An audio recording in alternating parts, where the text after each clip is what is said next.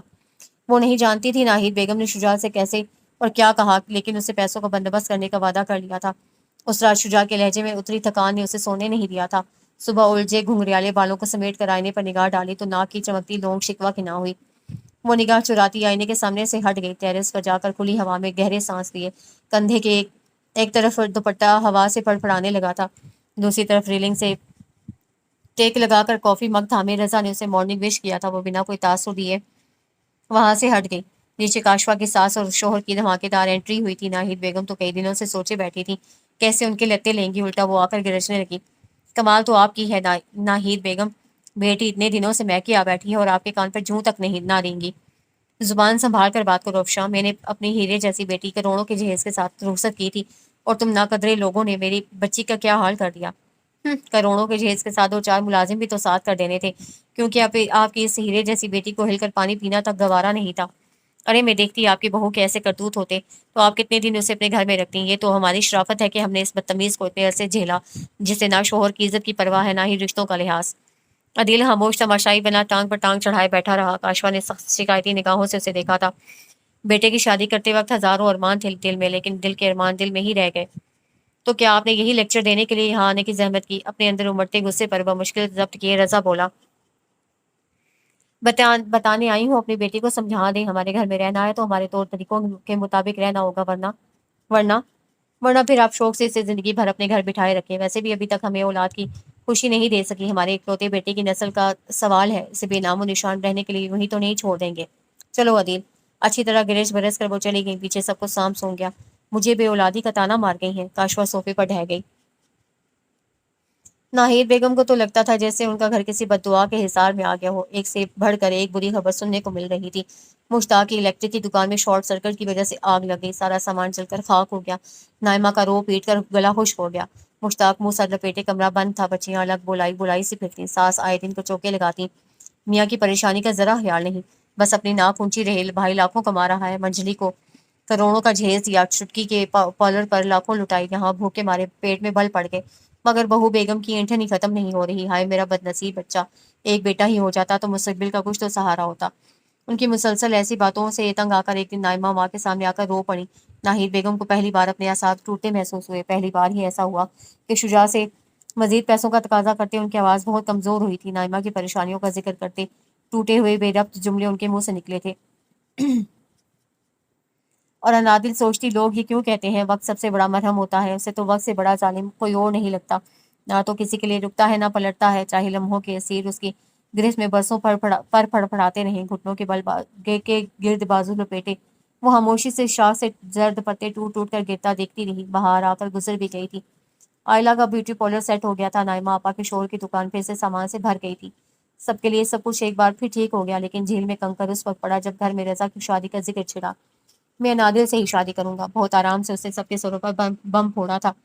ہوش میں تو ہو، کیا کہہ رہی ہو؟ ناہید بیگم چلا اٹھی تھی۔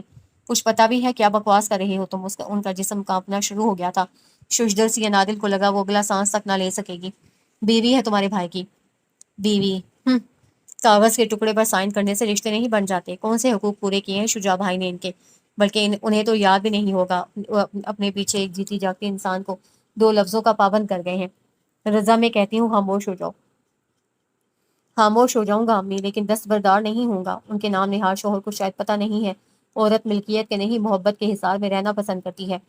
انادل کو لگا جیسے کوئی بیچ چوراہے اسے سنسار کر رہا ہو، اس کی عزت، اس کی نسوانیت، اس کے وقار کے پرخرچے اڑا رہا ہو۔ وہ بمشکل اپنے قدموں پر جمی کھڑی تھی جب اس کی نگاہ سامنے ساکت کھڑے شجاع پر پڑی تھی، آنکھوں میں ڈھیر ساری وحشت لیے جیسے غلطی سے کسی اور دنیا میں آ گیا ہو۔ رضا غصے سے کرسی کو ٹھوکر مارتا باہر نکل گیا تھا۔ انادل کے قدموں میں جنبش ہوئی، وہ بھاگتے ہوئے اپنے کمرے میں بند ہو گئی۔ شجاع کا سرپرائز! اپنی ہر درجہ حکمانہ طبیعت کی وجہ سے وہ اصغر صاحب جیسے لاابالی اور چٹورے انسان کے ساتھ ایک دن بنا رہتی اگر چھوٹے بچوں کا ساتھ نہ ہوتا۔ جب اصغر صاحب کو لگا ان کی زبان کے چسکے پورے کرنا ناہید بیگم کے بس کی بات نہیں تو وہ ہر ماہ ایک محدود رقم ان کے ہاتھ پر رکھ کر باہر ہوٹلنگ میں اڑا دیتے۔ بچوں میں کپڑے، جوتوں اور کھانے پینے کی چیزوں پر چھینا جھپٹی ہوتی، ناہید بیگم چیختی چلاتی، اصغر صاحب مزے سے بیٹھے چرگا اڑا رہے ہوتے۔ شجاع شروع سے ہی سنجیدہ اور حساس طبیعت کا مالک تھا۔ گھر کے ماحول سے راہ فرار اختیار کرتے اسے کتابوں میں پناہ ڈھونڈ لی، ٹیوشن اور ایوننگ اکیڈمی میں پڑھا کر وہ اپنی تعلیم کا خرچہ اٹھاتا رہا۔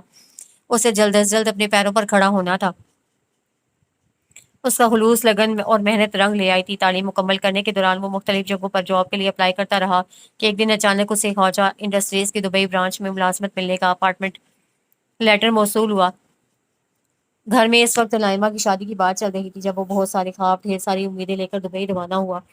اس کے دبئی جانے سے گھر کے حالات کیا بدلے، گھر کا نقشہ، گھر والوں کے اعتبار، رنگ ڈھنگ سب بدل گئے۔ اصغر صاحب کو لگا ان کی زبان کے چسکے اب آسانی گھر پر بھی پورے ہو سکتے ہیں، اس لیے انہوں نے اپنے جنرل اسٹور کو خیر بات کہہ دیا۔ ناہید بیگم نے گھر کے ماحول، اولاد کی تربیت، خاندانی معاملات، ہر چیز پر اتنا تسلط جمایا ہوا تھا۔ وہ ان تمام معاملات میں اصغر صاحب سے مشورہ کرنا تو دور، انہیں بتانا بھی گوارا نہیں کرتی تھی۔ انہوں نے ہر چیز کو اپنی مرضی سے چلانا چاہا، لیکن وہ یہ بھول گئیں کہ اگر بنیاد کمزور ہو تو عمارت کبھی بھی اپنے قدموں پر کھڑی نہیں ہو سکتی، جلد یا بدیر منہدم ہو ہی جاتی ہے۔ انہیں بھی آج اپنی یہ عالیشان عمارت زمین بوس ہوتی دکھائی دی تھی جس پر انہیں بہت ناز تھا۔ غلطی کہاں پر ہوئی تھی؟ انہوں نے اپنا سینہ مسئلہ، ان کے بچوں کے اندر پروان چڑھتی یہ خود غرضی اور بے حسی انہیں کی تو ودیعت کردہ ہے۔ شجاع کی بدولت انہیں پرتعیش زندگی دیتے، ان کی ہر جائز و ناجائز خواہش پوری کرتے انہیں انسانیت کا درس دینا تو بھول گئیں۔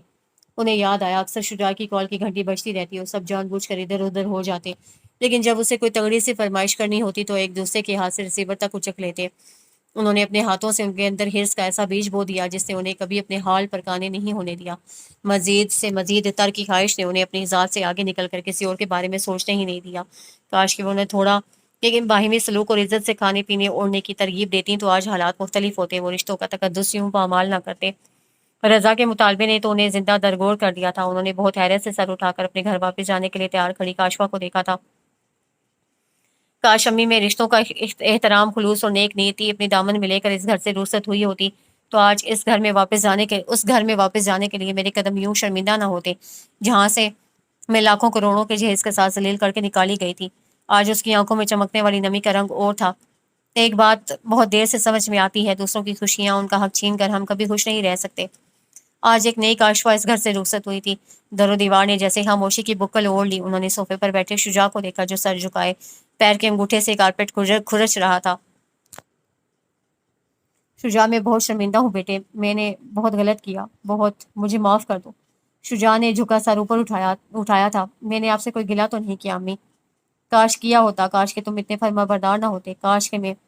وہ ٹوٹ کر بکھر رہی تھی۔ شجاع نے انہیں باہوں میں تھام لیا، ٹوٹے ہوئے الفاظ ہچکیوں کے درمیان اپنی غلطیاں، اپنے گناہ، اپنی ناانصافیاں گنواتی گئیں۔ کیا تم مجھے معاف کر سکو گے؟ آپ مجھے گنہگار مت کریں امی پلیز۔ ان کے ہاتھوں پر بوسے دینا وہ انہی کا شجاع تھا۔ برسے گا ٹوٹ کر ابرِ محبتاں، ہم چیختے رہیں گے حاجت نہیں رہی۔ ایک روز کوئی آئے گا لے کر کے فرصتیں، ایک روز ہم کہیں گے ضرورت نہیں رہی۔ ہائے! نیم روشن کمرے میں وہ سائڈ ٹیبل سے ٹیک لگائے کارپیٹ پر گھٹنوں کے گرد بازو لپیٹے بیٹھی تھی۔ شجاع قدم قدم چلتا اس کے قریب گھٹنوں کے بل آ بیٹھا۔ دل؟ اسے جھکا سر ضرور اٹھایا لیکن نگاہ پھیر لی۔ شجاع نے گہری سانس اپنے اندر اتاری، اس کے بےحد قریب گھٹنے سے گھٹنا ملا کر بیٹھ گیا۔ میری طرف دیکھو گی بھی نہیں؟ دنیا میں شوہروں کے لیے کئی قانون ہیں، لیکن بیوی کو انتظار کی سولی پر چڑھا کر ہجر کی بھٹی میں جلانے والوں کے بارے میں بھی تو دنیا کے کسی قانون کی کتاب میں کچھ لکھا ہوگا۔ اس کی طرف دیکھے بغیر وہ بولی تھی، دنیا کا مجھے نہیں پتا، لیکن تمہارے دل کی قانون کی کتاب میں میرے جرم کی جو سزا لکھی ہے وہ میں تعامل بھگتنے کو تیار ہوں۔ اس کے دونوں ہاتھ تھامے وہ کہہ رہا تھا، تمہارا لاکھ مجرم صحیح، لیکن خدا کی قسم دل تم سے دور ہو کر بھی صرف تمہارا ہی رہا۔ انادل نے نگاہ اٹھائی، وہ اسی کی طرف دیکھ رہا تھا۔ میرے ساتھ چلو گی دل، یہاں سے بہت دور؟ شجاع؟ جی جانے شجاع، مجھے رونا آ رہا ہے، میں رو لوں؟ آج ہی سارے آنسو بہانے ہیں۔ نم آنکھیں جھپکتی وہ پوچھ رہی تھی اور شجاع کا دل چاہا اسے اپنے سینے میں چھپا لے۔ صرف آج، اس کے بعد کبھی نہیں۔ انگلی اٹھا کر وارننگ دی۔ وہ روتے روتے ہنس پڑی، خود کو اس کے سپرد کرتے اس کے سینے پر سر ٹکائے، اسے طمانینت سے آنکھیں بند کر لی تھیں۔